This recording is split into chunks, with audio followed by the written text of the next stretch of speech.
Being ghetto and participating in ghetto black culture in America makes you inherently evil. And stay with me, because I'm going somewhere with this. I've come to a decision. It started off as a question, but the more and more I've thought about this, the more and more it just logically makes sense. So stay with me. If you look at, somebody's abuela, she's so weak, she's so old, and you look at her and you say, oh man, she definitely couldn't fight me back or chase after me. I'm going to steal her purse. There's something, you're evil.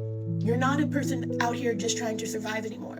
You're somebody who severely needs the Lord, like immediately. If you're someone who you get invited over to someone in your neighborhood's house, right, and you find yourself, quote, scoping out the joint, in quotes, you can come back there later and steal their stuff, you are evil, right? These things are not up for debate. If you go to anything that is honor system based and you steal all of it, you take all of it, and even worse, you destroy whatever it was in, you are evil. I used to be a delivery driver, and in the really nice neighborhoods, they would have like these little, like signs and little snacks out there. They would just be like, oh, we know you guys are working hard, here's a snack and here's a drink. Like, they're very sweet. And it would be in a cooler. And it was understood, at least it was for me, who had been out there working for 8 hours, that you take one drink and you take one snack. Like, if you were hungry, or it's not, they're not feeding you. They're just doing a nice gesture. And then I remember seeing a video of a guy who just was taking handfuls and handfuls, went back to his truck, went back for seconds of handfuls, and then went back for thirds of handfuls. It was just disgusting. Like, see, the issue is when you ruin nice things like that, no one gets it. And ghetto people don't care about that. Ghetto people don't care about, well, if I do this, no one else is going to be able to benefit from it. All they care about is, well, I hope I get something. That's pretty evil. And if you think about it also, there is a lack of Christ. There is a lack of any God, let alone the right God, in the hood.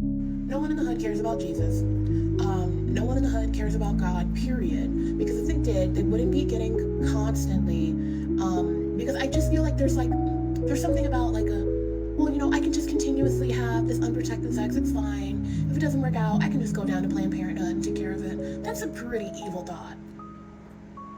If it doesn't work out with the father, I can just get rid of my unborn child, which means, okay, so you don't value people's belongings. You don't value people's, people. You don't value human life that you just created either. That's pretty evil.